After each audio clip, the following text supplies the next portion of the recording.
Por um instante, meditando um pouquinho sobre as leituras de hoje, desta Sexta-feira Santa, lembrando que a primeira leitura de hoje traz o quarto cântico do servo sofredor.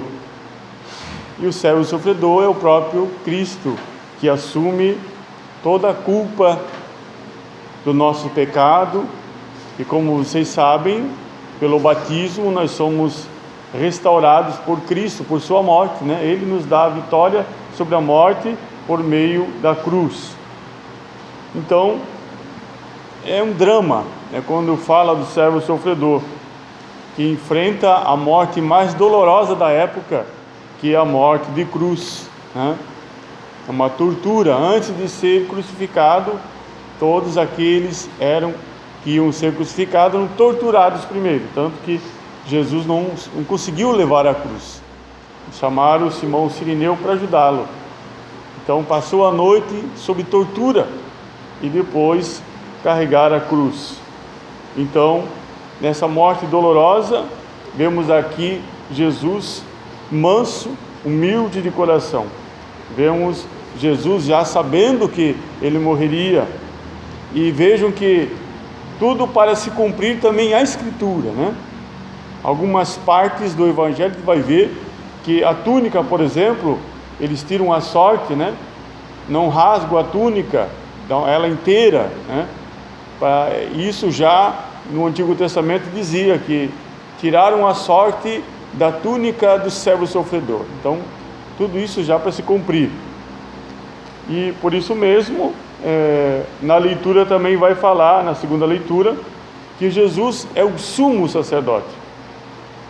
Aquele que é a centralidade da liturgia, né? Cristo é que é o centro da nossa fé e da nossa liturgia. Ele que abre as portas do céu para nós, que por meio da sua morte e ressurreição, abre esse contato novamente com o Pai.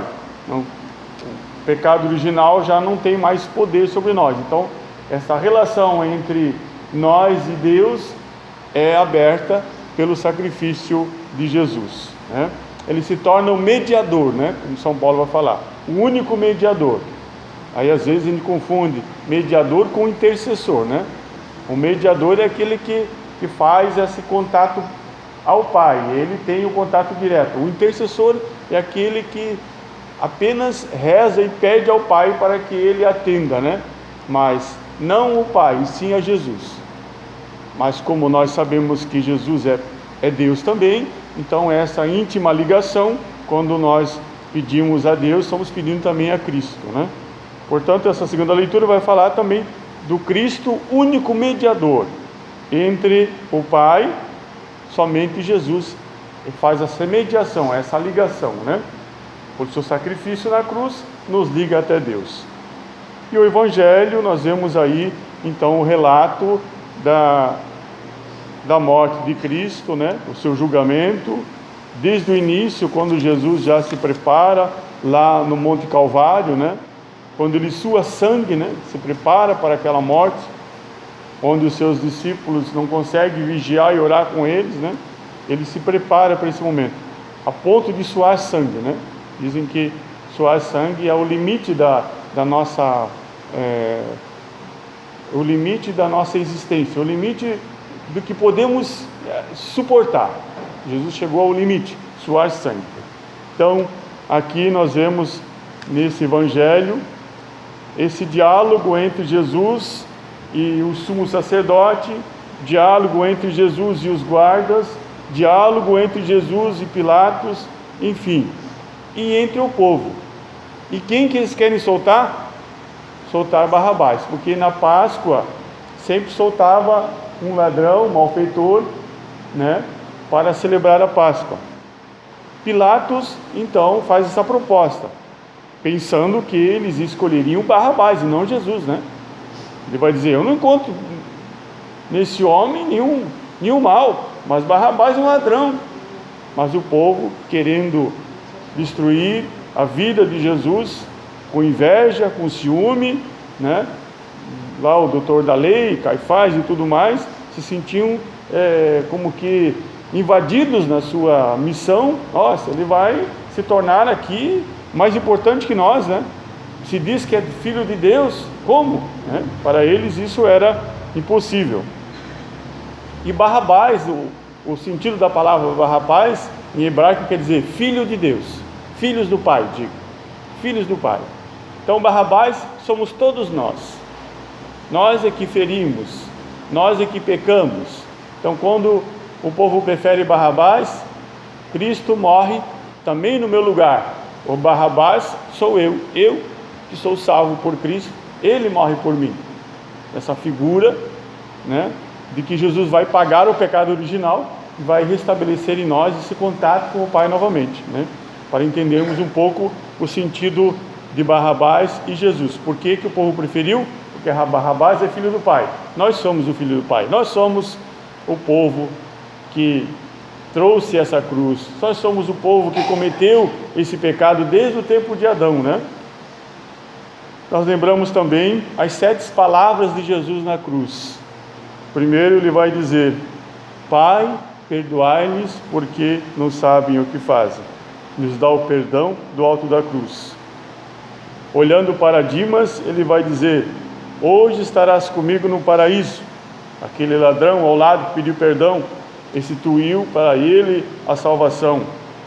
Terceira palavra, olhando para João, diz, e para Maria diz: mulher, eis aí teu filho, né? Maria, eu estou entregando você a João, entregando a igreja. São João foi o último apóstolo a morrer. Todos morreram martirizados, mas São João não. São João morreu de velhice, porque tinha que cuidar de Nossa Senhora. Então entrega Nossa Senhora para João, para a igreja. E vai dizer: filho, eis aí tua mãe. Igreja, eis aí a tua mãe. Aquela que vai estar junto com vocês em todos os momentos, né? Nossa Senhora. Quarta palavra, momento difícil que nós dizemos muitas vezes: meu Deus, por que me abandonaste, né? Aquela situação: por que, Senhor, aconteceu comigo isso? Porque eu que estou servindo a tua igreja sou crucificado, sou perseguido. Jesus também proferiu essas palavras, lembrando também a nossa vida, como a gente às vezes passa por isso, né? A quinta palavra, tenho sede. Sede de almas, sede de pessoas que vivam sua fé, sede de pessoas que se convertam. Quantos hoje na igreja vêm à igreja? Quantos por cento vêm à igreja? Menos de 10. Se aqui na Tapera todos os católicos viessem à igreja, nós tínhamos que aumentar a igreja, como lá em São Francisco também, na igreja matriz. Tenho sede daqueles que venham, se convertam e venham viver comigo a palavra. Sexta palavra, tudo está consumado. Jesus ali encerra então a missão aqui nesta vida terrena, cumpriu sua missão, assumiu a cruz por nós. E as últimas palavras, a sétima palavra: Pai, em tuas mãos entrego o meu espírito.